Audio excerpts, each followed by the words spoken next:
outside, all was activity and cheer.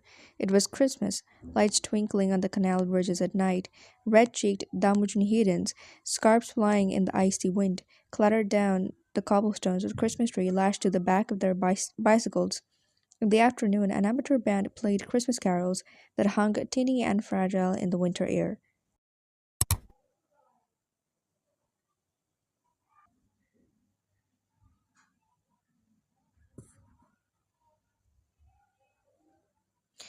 Guess what I'm reading at the moment?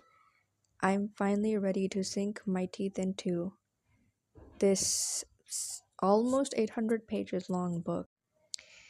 This is The Goldfinch by Donna Tartt. This book is the winner of the Pulitzer Prize for Fiction 2014, and the general summary of the book is that it's a literary fiction novel about a boy named Theo Decker whose life spirals out of control when he survives a terrorist bombing at the Met Museum, the art museum.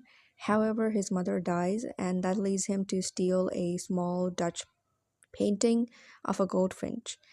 And that painting kind of becomes his obsession because I'm assuming that painting was his mother's favorite painting, and since he couldn't cope up with his mother's death, he decided to keep that painting as close as possible. That leads him to do a lot of illegal stuff. Leads a criminal life and a life full of grief. Grief is his constant companion. I'm assuming a lot over here, considering the fact that I have not read this book that much. I'm about on page number 86 in this book. So if you look at it from the top, then this is not even 100 pages, and I've only read like a teeny tiny part of this book. So, of course, the terrorist attack has already occurred, and now Theo is an orphan. So, the social workers, so there are two social workers who um, meet him and ask him if he has any guardian. What about his father? His father is absent in his life. He isn't present for him. So he asked if there are any other guardians that he has. It's about this wealthy barber family who kind of uh, lets him stay with them,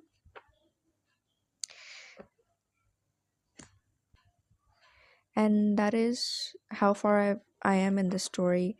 He's now trying to make himself as comfortable as possible in the barber's house, and he also is telling the story of the barber's son, Andy, and his childhood and when they were at school together about their life.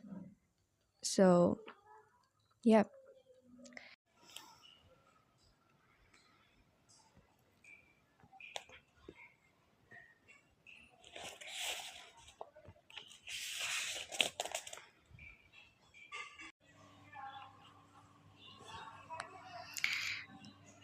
I broke the 100 page mark, and Theo is not doing well.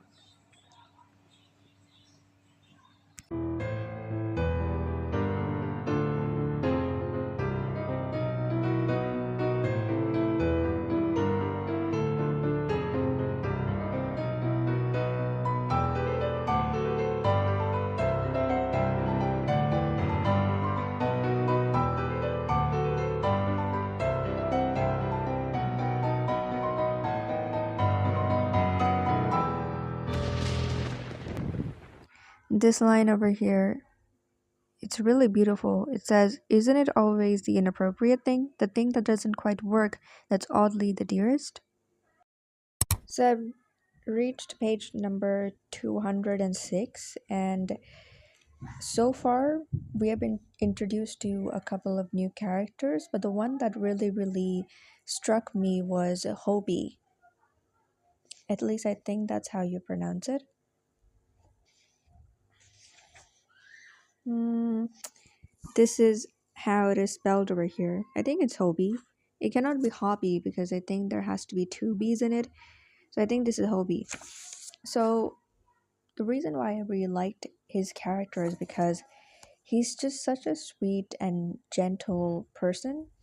He is working at this antique furniture repair shop, and he kind of lets Theo help him around with the repairing stuff. And what I really like about this character is that he is supposed to be this bulky guy. He has this strong looking um, features, and he's built up like a weightlifter, but he's the most gentle and kind and the most soft person.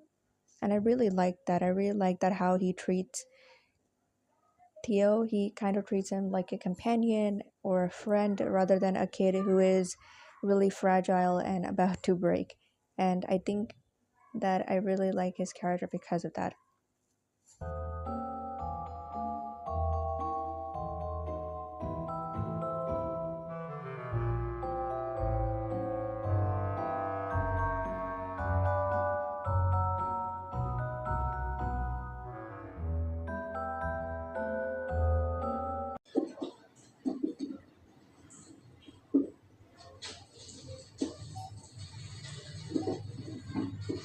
Are those microwave dinners any good? I don't know. I'll give them a whirl.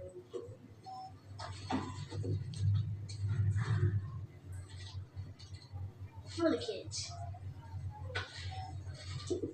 Pulled out a Harry coupon for that. It was in the paper.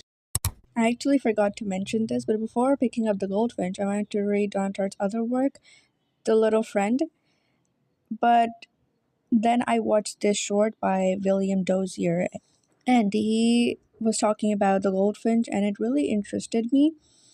So if you want to watch the video, I'll leave the link in the description. If you loved the Harry Potter books and the feeling of getting lost in that world, but rereading the books just isn't doing it for you, and you're ready to try something a little more mature, I highly recommend The Goldfinch by Donna Tartt. One of the characters is literally nicknamed Potter.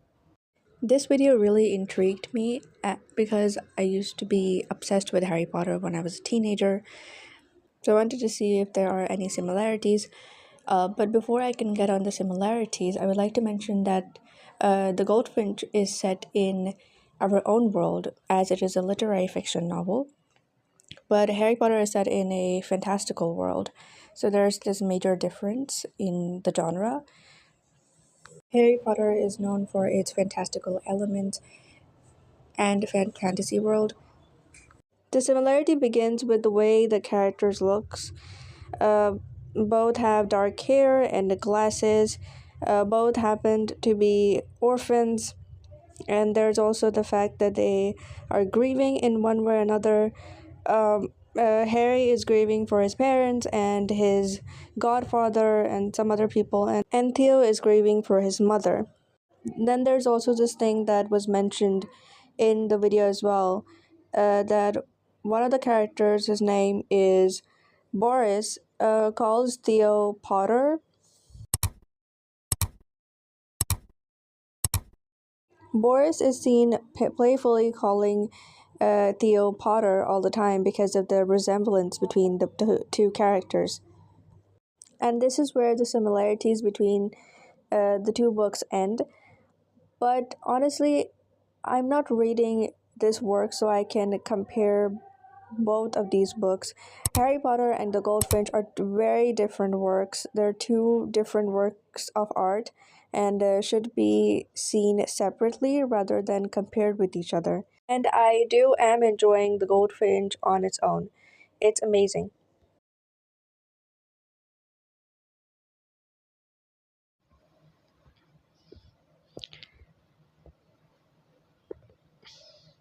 I am officially halfway through the novel, and a lot has happened since I last updated.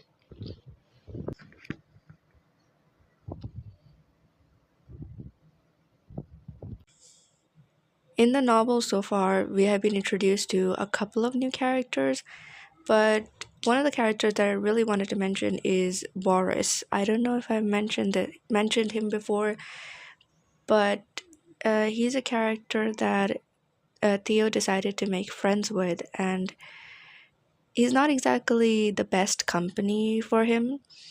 And that is why I don't really know what I feel towards that character. I know that he had a really, really unsettling upbringing. He wasn't exactly in the best family situation. His mother died, and his father is also not exactly attentive towards him. So he's kind of lonely, and he befriends Theo. And Theo before that was, I would say, a good kid. At least he didn't did what Boris did. Boris is not exactly the best influence for Theo because Theo started drinking alcoholic beverages and started smoking and doing all that stuff after he met Boris. So I don't really know what to feel about this character because, he didn't really had that much of a good effect on Theo. And one more thing I would like to mention is about Donna Tartt's writing style. The way she writes her characters is so different. Like, I know that she did this in The Secret History as well. She wrote some really unlikable characters, but sometimes you feel bad for them. Uh, and in this book, we have Theo who does quite a lot of bad things in life, but still I kind of feel bad for him because he's been through so much and he's still going through so much even now. So I feel really bad for him. And also, one more thing is that the way she writes, it reminds me of Charles Dickens' writing because of the long passages. The way she describes every small detail is really Dickensian.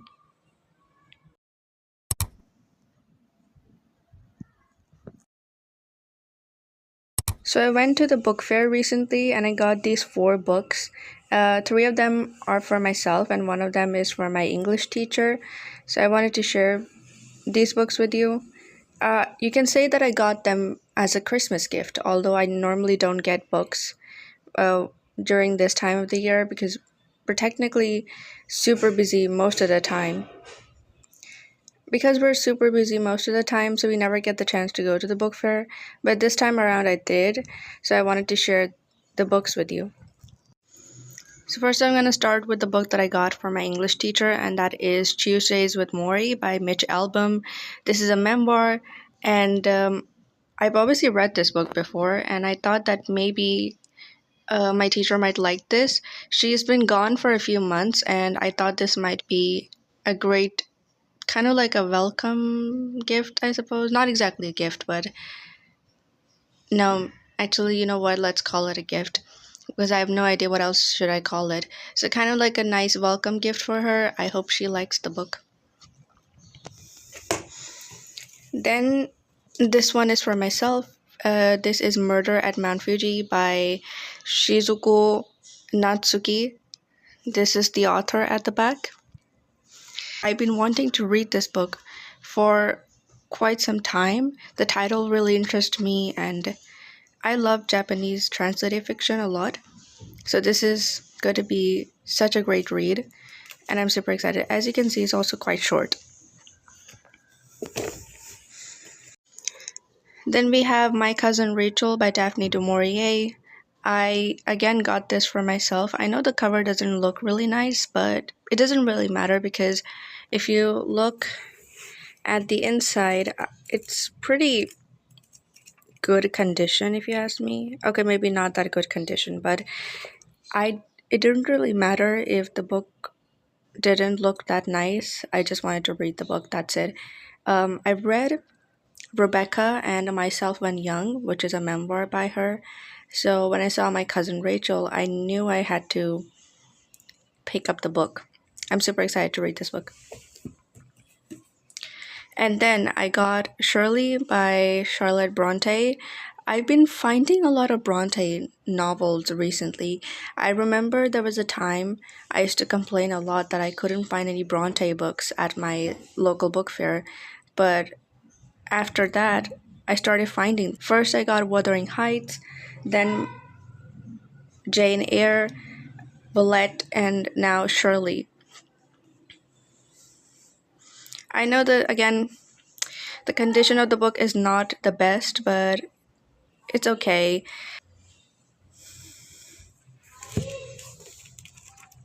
As you can see, the pages are quite good as well.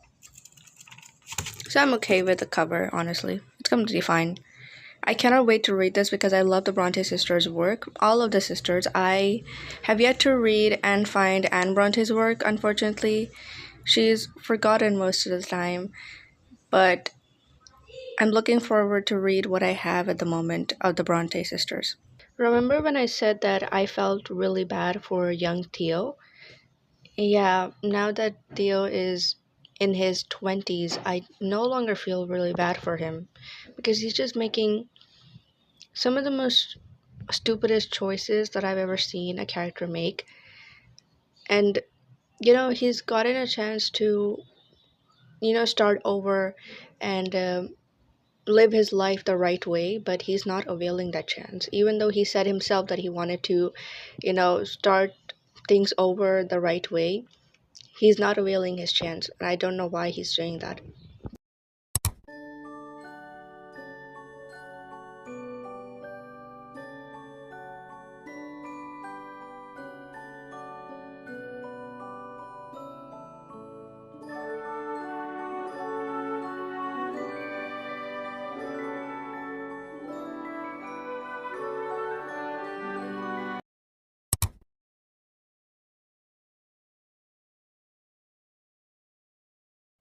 On page 700, now I only have 69 pages to go.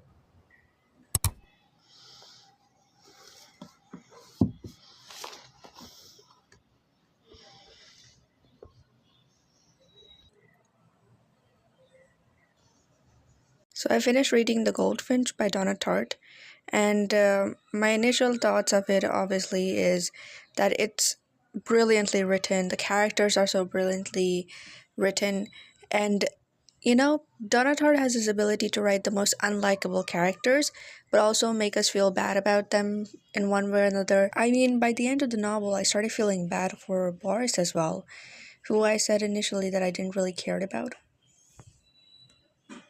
I didn't even felt bored even one time throughout the book, and I was a bit daunted at first to pick up this book, but I'm so happy I did because this was fantastic.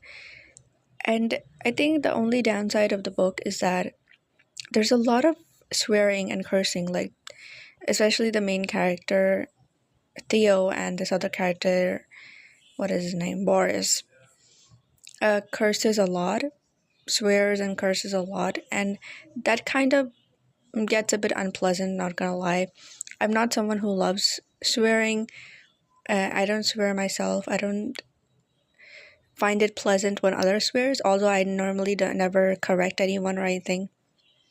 But still, it was a bit weird to read some swear word after every two sentences. And the other thing I would say is that please check out the trigger warnings of this book because there's a lot of triggering content in this book. And I think it would be better if you check it out. I didn't check it out because I wasn't aware that there's going to be any triggering content in the book. But I suppose that's my mistake. But other than that, the book was really, really enjoyable. I had a great time reading it. And honestly, one of the best books I read this year. I had a great time. So this is where I leave you off. Thank you so much for watching this video. I hope to see you in the next one.